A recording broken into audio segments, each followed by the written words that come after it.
MPM akan melanjutkan perjalanan menuju Jabodetabek dan sekitarnya. Semoga selamat sampai tujuan. Hari ini Selasa.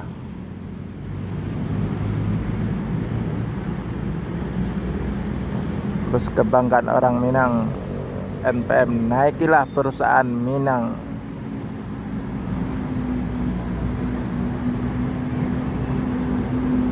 Ya Pak, yuk.